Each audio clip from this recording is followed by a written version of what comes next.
Hi, this is me, Wayne, from swimmingcyclingrunning.com, and this is a video analysis for Gabi, who sent me through a videotape a week ago. Have a look at the video, then I'll come back.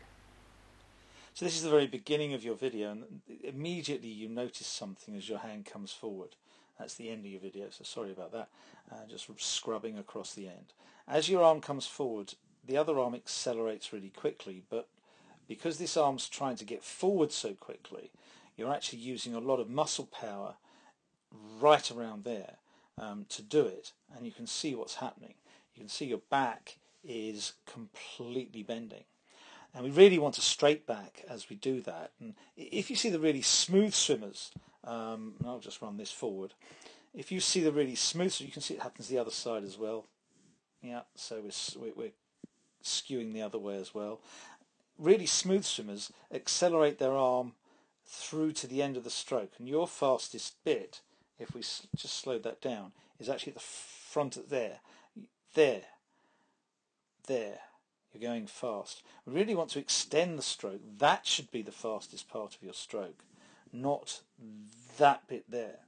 And because that bit's fast and that bit's fast, so you're going fast back and fast forward there, we're getting this imbalance and this skewing, which is also kicking out our legs at the back. But one thing about your legs at the back, they're not actually breaststroke kicking, they're just splaying out. You can see you're getting into that plantar flexed position there, but from that position. So the fins may stretch your feet more, but you're not actually doing a breaststroke kick.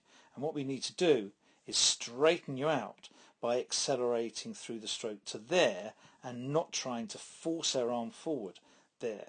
And you can see that real twist in the body, because one part of you is going backwards, one part's going forward, and the actual twisting motion is coming from this area there. So that's what's twisting. So it's twist, and that huge amount of power that you've got there, you can see is just twisting your body. So we've got to reduce that power and actually straighten your body out, and principally by accelerating through the stroke and not doing the acceleration there. Now, this is in slow motion, and you can see the acceleration and where it's happening. It's happening there, and then it slows down there, and it slows down. We need it accelerating to the back end of the stroke. So it seems from this that your major focus is on getting your arm out the water, ready for recovery. You can see that arm's really raising up very quickly out the water. You're breathing slightly early. You should be breathing when the arm is approximately here, whereas you're turning to breathe slightly early, which is again aiding in that twist.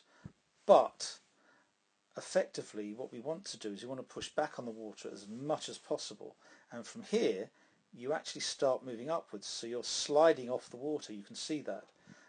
That arm needs to extend backwards with the hand tilting, so your arm effectively would come like this. It would, your forearm would go backwards and the hand would be like that, so it would still be presenting to the water, and then you just rotate it and up out the water. Another thing you can see from this side view is where you accelerate in the stroke. It's there, whereas it should be at the back of the stroke, and this arm there is definitely slipping the water, and you can see we really want that at right angles to the arm, so that and that should happen, presenting a complete barrier to the water, whereas you're actually letting water effectively slip off your arm here as you take it through. You can see that. Right there you start to push back, but that should be extended even further. And again, once again, you've rotated to breathe just slightly early. Now with these fulcrum swims, I like what I'm seeing, but I would say that you don't need to quite splay the fingers that much. Try and relax a little bit when you're holding them. I know it's quite difficult to get used to it, but I quite like what I'm seeing. It's putting you into a reasonably good position, so I quite like these, and it does seem to me that your legs aren't necessarily splaying at the back quite as much as they normally do. So I think this is quite good for you. There's still a splay there, yeah, but they are actually improving as you go along, and you are holding the water quite well there. The rotation's good as well, so I like what I'm seeing with the fulcrums. With backstroke, one thing's immediately evident. if your chest is out the water that much, then you must be arching your back. And another thing that tells me you're arching your back is that your hips and your feet are further and further away from the surface. As you stroke through, you're trying to grab the water at the top end, you can see that, and then you do a down and up and down again. That's quite good.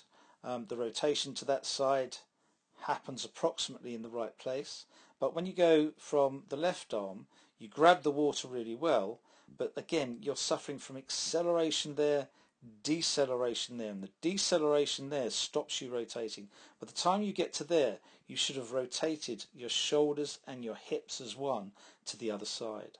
So there, that arm effectively should have been out the water already. So there's a slight displacement. Now that imbalance, because you haven't done that, is causing that kick, and you can see that kick back against the water. So you need to straighten your body effectively and lean your chest back into the water, getting absolutely flat with your hips close to the surface, and accelerate again at the back end of the stroke, making sure you rotate at the same time. So you rotate at the back end of the stroke with hips and shoulders going exactly together in unison. Another thing you can see in this backstroke is where you're accelerating. You're accelerating there and it slows, there and it slows, there and it slows. And you can see that. We really want to accelerate right the way through to the end of any stroke, and that includes front crawl, backstroke, butterfly and breaststroke. If you accelerate then decelerate, you're just losing power. If you keep on accelerating, you add to that power and swim faster.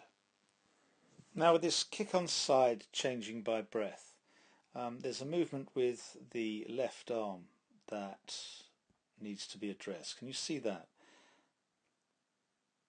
Effectively, when you're in that position, to gain the catch, all you really have to do is rotate the elbow. So, I'll change that. Rotate the elbow so that the elbow actually points up to the ceiling.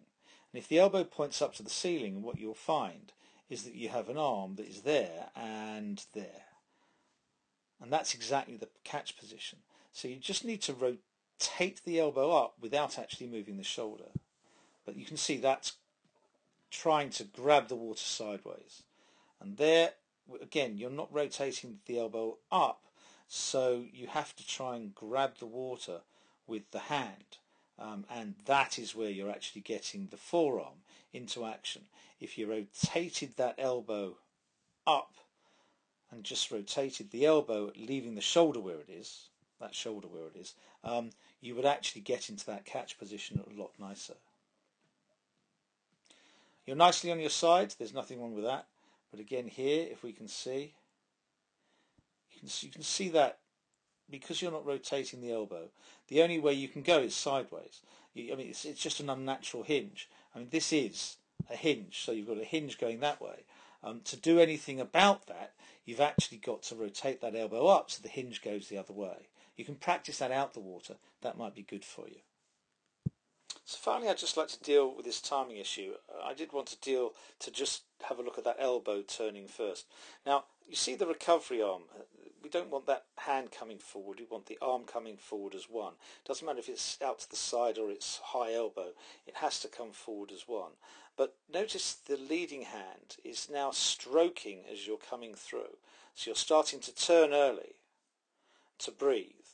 And there the arm's going in. Well, effectively, that should be the position when the other arm is effectively fully extended. When that's fully extended, you will have turned back into the water a little bit, giving this elbow a chance to rotate up and get a good catch, and then you could drive back in the water with a really long stroke. It also might help with these splayed legs at the back end, because if you remain for longer, you just might smooth that out and actually get that acceleration through without having to balance it up. This at the front, with both arms coming at the slightly different speeds and the wrong speeds, splays the legs at the back slightly too much, and I don't think that's helping you. So like most people who are very strong, Gabi, you're trying to use your strength where you want to use finesse. And that's generally at the front end of the stroke. The front end of the stroke should stretch, the other arm should come forward, that arm should catch, and go through. You can see as it goes through, I would rotate to the other side, bring that forward, go. And you can see that the move to the catch is slow. But people with strength want to move to that catch really fast. I've got strength, I want to use it. And that tends to be what happens. So that arm rushes back far faster than it should, and the other arm doesn't get a chance to balance you up. So we need a balancing action with that arm at the front, this arm coming forward and then getting that catch. And you can only get that catch when you rotate back. I can get into that position, and most people can't. So you can see my elbow just turns up, the catch happens. Now when that happens for most people, they do that. Don't. You want to relax the shoulder and just move into that catch position by rotating that elbow upwards. Okay, hopefully that's helped. We'll talk, no doubt, or you can email me and we can discuss it that way. All right, keep well. Hopefully that's been helpful.